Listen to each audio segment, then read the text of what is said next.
तो हम मेष लगन के विभिन्न भावों में चंद्रमा की महादशा के बारे में बात कर रहे थे। इस वीडियो में देखेंगे फोर्थ हाउस के लिए। मान लो आपका मेष लगन है और चंद्रमा अपनी खुद की ही राशि में कर्क राशि में आपके फोर्थ हाउस में बैठे हों, तब अगर आपको चंद्रमा की महादशा आ जाए तो चंद्रमा की ये महादशा आपको किस प्रकार का रिजल्ट देगी।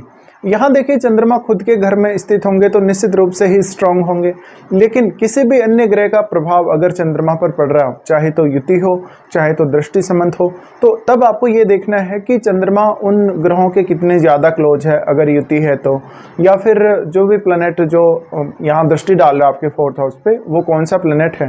क्योंकि देखिए, चंद्रमा एक बहुत ही सॉफ्ट प्लैनेट है और दूसरे ग्रह के प्रभाव से वो बहुत जल्दी प्रभावित होता है। इसलिए अब जिन जिन ग्रहों से आपका चंद्रमा प्रभावित है उनका प्रभाव भी आपको चंद्रमा की दशा के दौरान देखने को मिलेगा। इसकी हम अभी भी डिटेल में चर्चा करेंगे। तो यहाँ पे चंद्रमा की बेसिकली जो दशा होगी आपको वो 10 वर्ष की दशा होगी। 10 वर्ष की ये दशा आपके जीवन में बहुत कुछ लेकर आ सकती है। डिपेंड करता है कि चंद्रमा यहाँ कैसी स्थिति में है, किस ग्रह के साथ बैठे हैं और कौन कौन से ग्रहों की दृष्टि यहाँ चंद्रमा पर पड़ रही है या फिर चंद्रमा की दृष्टि किस अन्य ग्रह पर पड़ रही है। तो यहाँ पे अब चंद्रमा की दशा में आप मुख्य रूप से अपने लिए मेंटल पीस ढूंढेंगे। सबसे पहले ये दशा आपको आपके परिवार से बहुत ही अच्छे से जोड़कर रखेगी। माता पिता का आपको इस दशा के दौरान पूर्ण सहयोग मिलेगा। धन संपत्ति अर्जित करने, ज़्यादा से ज़्यादा अपने परिवार की केयर करने के लिए भी ये दशा बहुत ज़्यादा अच्छी रहेगी। इसके साथ साथ इस दशा में मुख्य रूप से आप अपने पारिवारिक जीवन और अपने जो प्रोफेशनल लाइफ है उसके बीच में एक बहुत ही अच्छा बैलेंस बना के चल सकेंगे, क्योंकि आप हमेशा रिश्तों की अहमियत को समझेंगे और केयरिंग नेचर वाले होंगे। इससे आप अपने माता पिता दोनों की बहुत अच्छे से केयर भी करेंगे और साथ साथ में अपनी प्रोफेशनल लाइफ को भी आगे बढ़ाते रहेंगे। यहाँ से चंद्रमा का दृष्टि भी आपके 10th हाउस पर रहता है। 10th हाउस पर दृष्टि पड़ने की वजह से ऐसा हो सकता है कि कैरियर को लेकर थोड़ी चिंता आपको कभी कभी इस दिशा में ज़्यादा रह सकती है, पर बेसिकली यहाँ पे आपको मेंटल पीस प्राप्त होगा या नहीं ये आपको देखना है। क्योंकि 4th हाउस में अगर अन्य कोई भी ग्रह है तो उसका प्रभाव चंद्रमा पर होगा। अगर वो राहु केतु जैसा ग्रह है, मंगल जैसा ग्रह है, तो मेंटल पीस प्राप्त नहीं होने वाला आपको। तो इसी हिसाब से आपको विचार करना है। अब जो चंद्रमा है, चंद्रमा यहाँ कैसी स्थिति में है। चंद्रमा अगर मान लो अस्त हो जाते हैं, अस्त चंद्रमा हो तो आपके मन को मजबूत बनाएंगे, क्योंकि सूर्य का प्रभाव रहेगा और सूर्य से ये अस्त रहेंगे तो आपका मन ज़्यादा कठोर होगा, कॉन्फिडेंस बहुत ज़्यादा होगा आपका, जो भी डिसीजन लेंगे उसको बार बार बदलेंगे नहीं और काफ़ी स्ट्रांगली काम करने वाले होंगे। लेकिन तब आप अपनी फैमिली को भी बहुत अच्छे से डोमिनेट करने वाले भी होंगे और हो सकता है कि माता पिता से आपको बहुत ज़्यादा लाभ होगा जीवन में। मान लो चंद्रमा का संबंध मंगल से है, यानी मान लो मंगल साथ ही बैठे हों या किसी भी प्रकार से दृष्टि डाल रहे हो, तो ऐसे केस में भी आपको धन संपत्ति और मेंटल पीस अचीव करने में मदद मिल सकती है। लेकिन मेंटल पीस में ये बात है कि आपका जो कंसंट्रेशन है वो नहीं बनेगा मंगल के साथ होते हुए, क्योंकि आपकी जो भावनात्मक जो लगाव है कहीं ना कहीं वो बहुत ज़्यादा रहेगा। भावनात्मक आपको इश्यूज रहेंगे कभी कभी। ये दशा के दौरान मंगल अगर चंद्रमा से संबंध बना रहे तो निश्चित ही आपको जो लक्ष्य आप पाना चाहते हैं जीवन में, चाहे तो आपके करियर के मामले में है, चाहे धन संपत्ति के मामले में, किसी भी मामले में हो सकता है, उसको पाने में आपको ज़रूर मदद मिल सकेगी। लेकिन मंगल से अगर ये चंद्रमा प्रभावित हैं तो आपको एनर्जी को बहुत ज़्यादा बैलेंस करना पड़ेगा और आपके मन में जो भावनाएँ उठेंगी, जिस प्रकार के विचार उठेंगे, उनको भी आपको काफ़ी ज़्यादा कंट्रोल करना पड़ेगा। अब मान लो बृहस्पति जैसे ग्रह या बुध जैसे ग्रह से चंद्रमा का संबंध है, तो इस केस में आपको ज़्यादातर सही डिसीजन लेने में मदद मिल सकेगी। जीवन में कुछ ना कुछ नया सीखना, कुछ ना कुछ क्रिएटिव करना, इन सब में मदद मिल सकेगी। और ज़्यादातर समय इस दशा के दौरान आप अपने परिवार के साथ स्पेंड करना ही पसंद करेंगे और अपने परिवार को पूरी तरीके से सपोर्ट देकर चलेंगे। तो अब अगर बुध का संबंध या बृहस्पति का संबंध चंद्रमा से है तो कहीं ना कहीं ये आपके लिए एजुकेशन प्राप्त करने या कैरियर में, कोई भी मान लो आपका करियर हो, चाहे किसी भी फील्ड से जुड़ा हो, काम करने के लिए बहुत ही बेहतरीन स्थिति है। इसके साथ साथ आपके लिए क्या सही है क्या गलत है, कौन कौन से ऐसे डिसीजन हैं जो आप गलत ले रहे हैं, कौन कौन से ऐसे डिसीजन हैं जो आप सही ले रहे हैं, उसका अंदाज़ा भी आपको इजीली लग जाएगा। अब चंद्रमा इमेजिनेशन है, इमेजिनेशन होने की वजह से अगर बृहस्पति या बुध का संबंध है चंद्रमा से या युति है तो आपको पढ़ने लिखने में, कुछ आर्टिकल वगैरह लिखने में कुछ और इस प्रकार के कम्युनिकेटिव काम करने में मदद करेगा। तो ऐसे में भले ही आपकी एज कितनी भी हो, लेकिन किसी भी विषय को एक्सप्लेन करने के लिए या कोई भी टॉपिक पर बोलने के लिए आपके पास बहुत सारे विचार भी हो सकते हैं। तो ये एक्चुअल में ऐसी दशा में आपको फिर एजुकेशन में बहुत ज़्यादा सक्सेस मिलेगी। आपको नया नया कुछ हमेशा लर्न करने को मिलता रहेगा, जिससे आप अपने ज्ञान को लगातार बढ़ाते रहेंगे।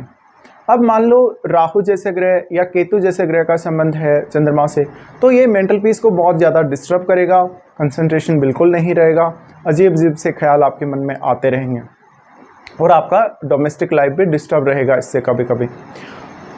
मान लो यहाँ पर शुक्र जैसे ग्रह का संबंध है, तो निश्चित रूप से ये आपके लिए और ज़्यादा क्रिएटिविटी लाएगा।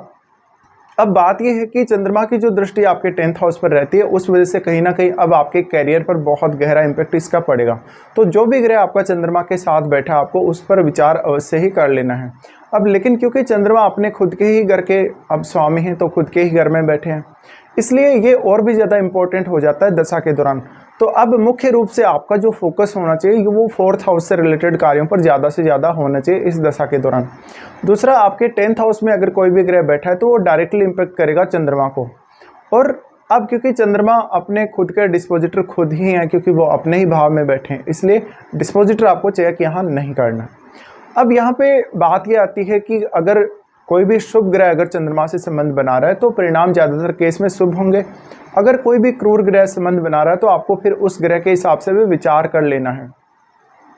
अब बात आती है आपकी एज की। मान लो आपको किसी भी एज में यह दशा आ रही है कि बहुत छोटी एज में अगर ऐसी दशा आती है तो आपको बहुत ज़्यादा शॉर्ट टेम्पर्ड बनाती है, छोटी छोटी बातों पर रोना धोना, नाराज़ होना, कभी कभी बहुत ज़्यादा चाइल्डिश नेचर वाले होना, ये सब प्रवृत्ति देगा।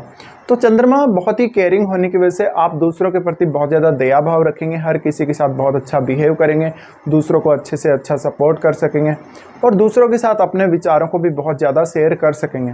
स्पेशली ऐसा चंद्रमा अपनी दशा के दौरान छोटी आयु में आपको फैमिली से बहुत ज़्यादा प्रोटेक्शन दिलाता है, आपको घर में बहुत अच्छा माहौल दिलाता है जिसमें आप अच्छे से पढ़ सकें, अच्छे से चीज़ों को सीख सकें और एक सोशल जो माहौल है आपके जीवन में वो शुरुआत से ही आपको देखने को मिलेगा या सोशलिटी थोड़ी ज़्यादा देखने को मिलेगी।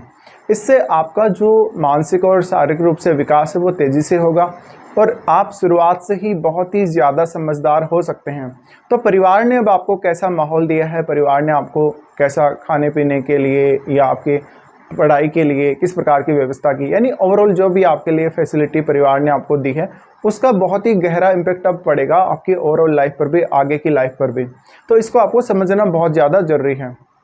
अब ये दशा 10 वर्ष की दशा है, तो मान लो किसी को बहुत छोटी एज में अगर ऐसी दशा आती है तो ये आपको जल्दी जल्दी कुछ ना कुछ क्रिएटिव करने, कुछ नया सीखने, कुछ लिखने में मदद कर सकती है। तो ज़्यादातर अब आपको छोटी आयु में क्रिएटिविटी पे ध्यान देना चाहिए। ज़्यादातर आपको जो कल्चरल एक्टिविटीज़ हैं, जो हमारी स्टडी के अलावा कुछ और अदर एक्टिविटीज़ हैं, उन पे आपका ध्यान जाना चाहिए। लेकिन ये दशा के दौरान छोटी आयु में आपको परिवार से बेहद सपोर्ट मिलेगा, बहुत ही शानदार आपको सपोर्ट रहेगा जिससे आप आगे भी अपने कैरियर में अच्छे से अच्छा प्रोग्रेस कर सकें। अब मान लो किसी जातक को ये दशा 25 की एज के बाद लगभग 35 की एज तक अगर आती है तो ये उसके लिए थोड़ा सा डिफ़िकल्ट टाइम होगा कभी कभी, अगर चंद्रमा का संबंध किसी क्रूर ग्रह के साथ है, क्योंकि वो हमेशा एक तो परिवार की चिंता उसको लगी रहेगी और साथ साथ में वो अपने कैरियर पर भी पूर्ण रूप से फोकस नहीं कर सकेगा। तो जातक बहुत ज़्यादा परेशान रहेगा, उसको बहुत ज़्यादा बैलेंस बनाकर चलना पड़ेगा, अपने रूटीन को भी उसको सुधारना पड़ेगा और उसको ज़्यादा से ज़्यादा डिसिप्लिन होना ही पड़ेगा। डिसिप्लिन अगर नहीं होता है वो तो उसके काम नहीं बनेंगे और अक्सर वो फ्रस्ट्रेट होगा। लेकिन ये एज में लगभग 25 से लेकर 35 की एज में अब आपके पास पोटेंशियल बहुत ही ज़्यादा है। आप कितना भी रिस्क ले सकते हैं, किसी भी काम को बहुत अलग अलग तरीक़ों से कर सकते हैं क्योंकि आपके पास आइडियाज़ की भरमार होगी। अब मान लो किसी भी जातक को ये दशा बहुत लेट एज में आती है, जैसे कि 45 की एज में, 50 की एज में, तो तब आप ज़्यादा से ज़्यादा धन संपत्ति प्राप्त करने और ज़्यादा से ज़्यादा मेंटल पीस प्राप्त करने पर ही बल देंगे, बाकी आपका ध्यान इधर उधर नहीं रहेगा। ऐसे में आप अगर मेडिटेशन करते हैं, कोई ध्यान साधना कुछ इस प्रकार का काम करते हैं तो बहुत ही अच्छा ये दशा आपके लिए रहेगा। अगर बृहस्पति का संबंध चंद्रमा के साथ है, राहु जैसे केतु जैसे ग्रह का संबंध चंद्रमा के साथ है, तो लेट एज में ऐसा चंद्रमा आपके सिक्स सेंस को बहुत ज़्यादा बढ़ाने वाला होगा। पर अगर राहु केतु से इनका संबंध है तो हो सकता है कि घर का पूर्ण रूप से सुख आपको ना मिल रहा हो, आपको सेल्फ डिपेंड बहुत जल्दी होना पड़ा हो, बाद में आपको अपने बल पे बहुत कुछ जीवन में करना भी पड़ा हो, ये सब देखने को मिलता है। अब आपको ये समझना है यहाँ पर कि यहाँ पर देखिए ज़्यादातर जो आपका काम होगा वो आपके इमोशंस के थ्रू होगा, भावनाओं के थ्रू होगा। आप कभी कभी खुद पर बहुत ज़्यादा कंट्रोल नहीं कर सकेंगे, तो इससे कहीं ना कहीं आप सामने वाले व्यक्ति से बहुत जल्दी अटैच भी होंगे और इससे दूसरों की मदद तो आप बहुत ही आसानी से कर लेंगे, लेकिन खुद को कहीं ना कहीं कभी कभी आप धोखा दे देंगे या खुद के लिए कुछ नुकसान भी कर लेंगे। पर दूसरों के लिए ऐसी दशा आपको बहुत ही ज़्यादा केयरिंग बनाती है। तो ये कुछ रिजल्ट रहेंगे आप लोगों के लिए चंद्रमा की 10 वर्ष की महादशा के।